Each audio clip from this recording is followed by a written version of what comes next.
เปิดภาพมากกับชิอยู่ในสวนพักอีกคือเก่าคือเดิมพี่น้องมื้อนี้ยามเช้าๆพี่น้องเอ้ยหมากพริกก็กำลังงามเลยครับทุกคนเบิ่งพี่น้องกำลังหมา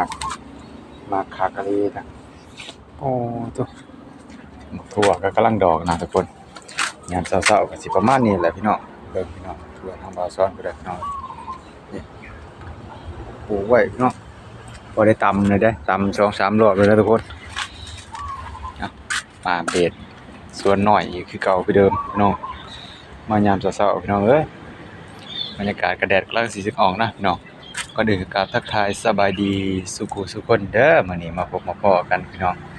ฝากกดไลค์กดติดตามเป็นกำลังใจให้บ่าวซ้อนให้เด้อทุกคนดูพี่น้องงามกำลังออกอีกพี่น้องหมากสุกปานใดมันยิ่งหมากผลผลิตออกปานนั้นพี่น้องยิ่งออกดอกไปเรื่อยๆนะนี่เห็นบ่พี่น้องออกดอกมาเรื่อยๆงามเรื่อยๆพี่น้องมะเขือก็ได้โอ้ยตัวมะเขือก็ได้กินแล้วพี่น้องเอ้ยพี่น้องคลิปนี้ก็บ่มีหยังหลายเดี๋ยวไปติดตาม EP หน้าพี่น้อง EP นี้ก็ขอไว้สำนี้กันเด้อพี่น้องสุคนที่เข้ามาชม